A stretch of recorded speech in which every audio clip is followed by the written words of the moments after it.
healthiest people on this planet, and it's not just because of a cancer diagnosis. And you have full permission to laugh at my bad cancer jokes tonight. Millions of things had to go right for me to be standing in front of you speaking this evening, but it's not just luck that got me here. My parents are high school sweethearts and are still happily married. I come from a long line of career nurses, grandmothers, aunts, and my own mother. My father spent his career as a firefighter, paramedic, and logistics chief for wildfire incidents. I also come from an incredibly athletic and competitive family. My mom was a rugby player turned bodybuilding competitor. My dad was a collegiate swimmer and Ironman triathlete. Movement and health-minded living were cornerstone in my upbringing. I felt comfortable in a weight room before I was old enough to drive. I competed on a state championship cross-country and track team.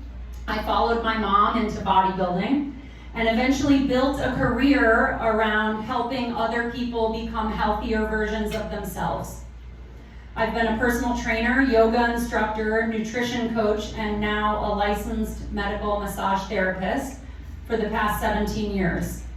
In every friend group, I am Sporty Spice. By just about every measurable standard, I was the healthiest person most people around me knew. In 2021, after an unexpected turn of events, I moved home to small town Flagstaff, Arizona, my hometown, and gave birth to the first of the two greatest gifts of my life, my son, Bodhi.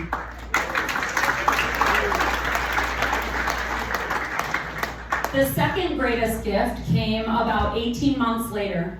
I was working 3 jobs, taking classes for nursing school, and still breastfeeding Bodhi when I noticed a sharp pain in my abdomen. It lasted only about 3 seconds during gas and bowel movements and then disappeared completely. I assumed it was probably normal, probably period related, maybe postpartum something rather, probably nothing. But after a month of the same brief, consistent pain, I brought it up during my annual Well Woman exam. The nurse practitioner examined me and simply said, "It feels a little thickened. Let's get an ultrasound just to be safe." And that sentence may have saved my life.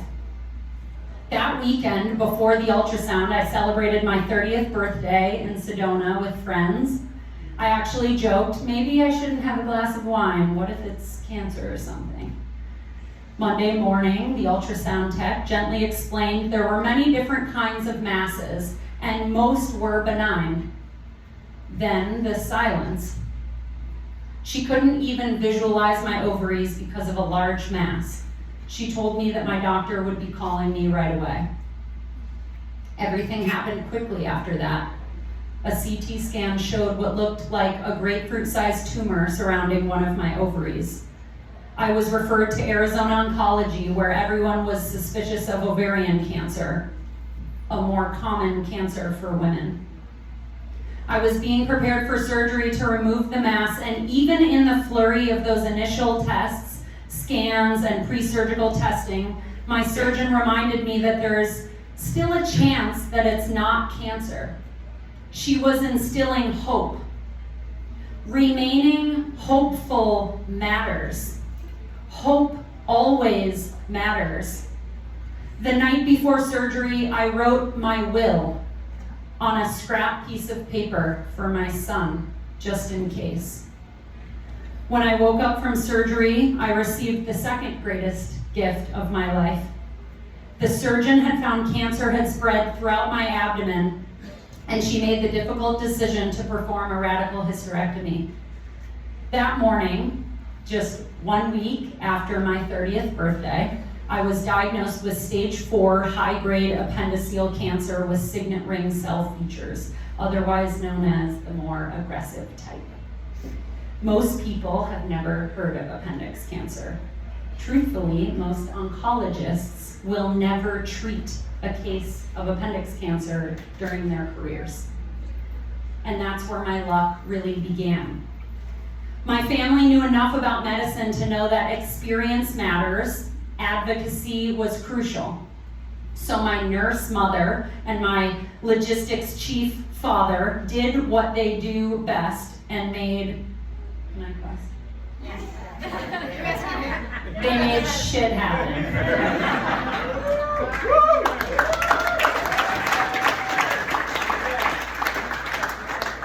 This wasn't a cancer where we could simply find the closest oncologist in small town Flagstaff. We needed one of those few surgeons in the country who specialized in this disease. I quickly discovered an organization called PMP Pals and was thrust into a friend group that no one wants to be part of. One where I met other patients just like me, young people, mothers, seemingly healthy folks who would provide emotional and social camaraderie through the journey of appendix cancer treatment, as well as resources to find a doctor. Community matters, no matter how large and loud, small and quiet, community always matters. We consulted with a number of specialists in multiple states, and I landed on one at the Huntsman Cancer Institute in Salt Lake City, Utah. Having choices matters. My family sold the home that I grew up in so that we could move to Utah and receive care from an appendix cancer specialist at the Huntsman. Most people don't have the time and the resources to pick up and move like that. You see, I am a lucky one. Even with parents who understood medicine and healthcare, navigating insurance approvals, referrals, specialists, travel, second opinions, treatment plans were completely overwhelming. And I often think if it felt overwhelming for us, how many families are trying to navigate that system without support? One of the greatest gifts I received was access. Access to specialists, access to research, access to people who had spent decades studying a cancer that most people have never heard of. After 25 rounds of chemotherapy that left me with extreme nausea, fatigue, and neuropathy in my hands and feet, I was told there were no further treatment options, and I should look at clinical trials.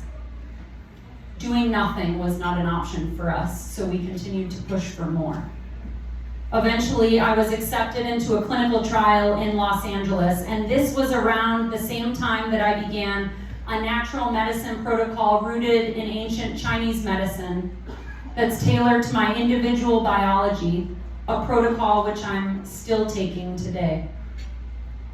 Natural medicine practitioners and researchers conducting clinical trials have some things in common.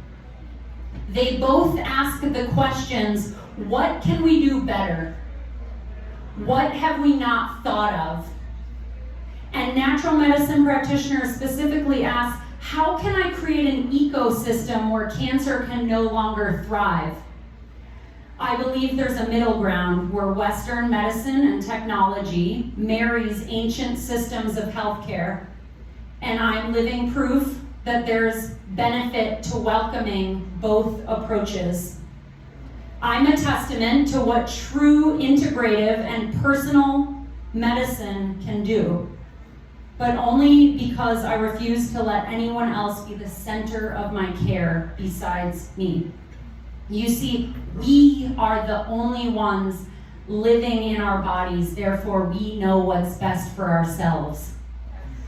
I'm grateful for every doctor that I've worked with, every single practitioner, yet we do not need a medical degree to know what's best for our bodies at the end of the day. Yes. I digress.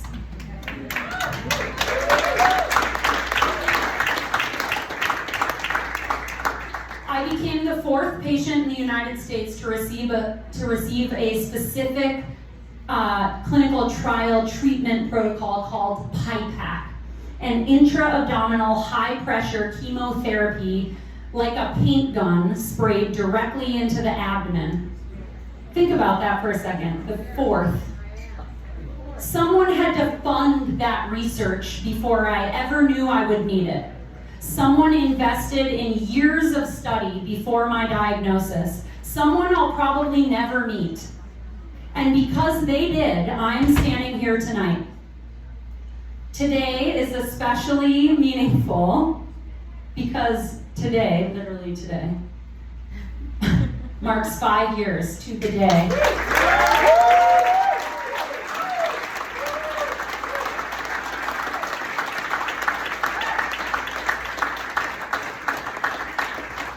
5 years to the day since my diagnosis, and people often ask if I wanted to know my prognosis. I didn't want to hear it from a doctor, that's for sure. I believe that no human being can accurately tell another human being when their story ends. Plus, I was happy to ask Dr. Google during my 3 a.m. research about my pathology. What I found is that some people survive. The published 5-year survival rate for my cancer is in the teens. But not everyone dies of stage 4 high-grade appendix cancer.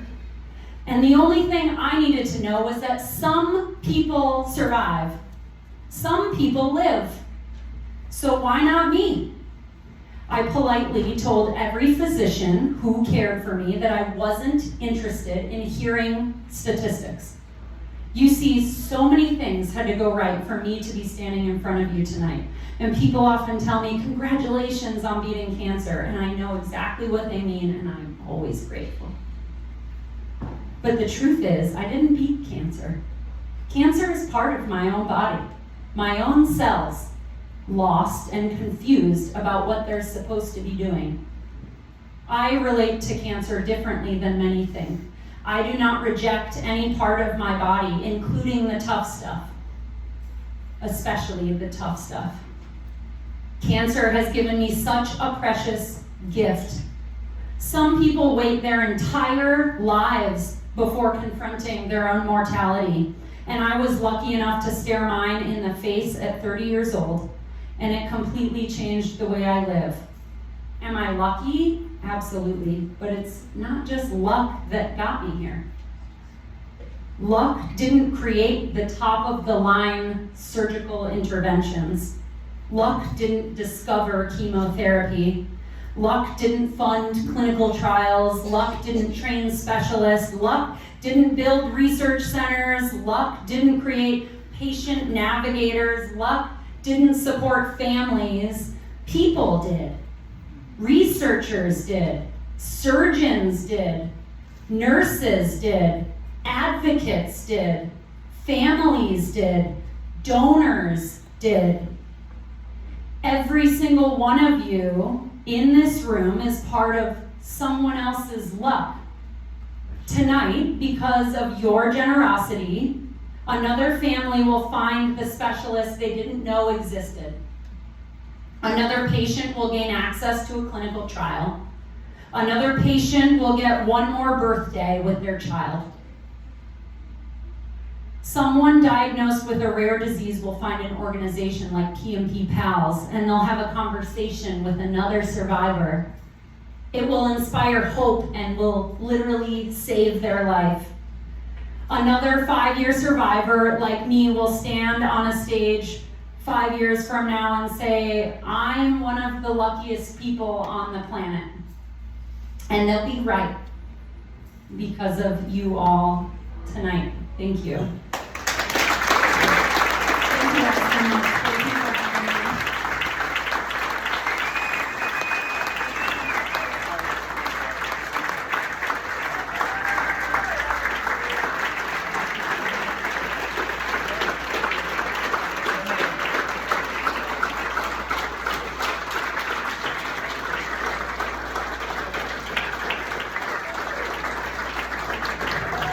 One more time for Harry.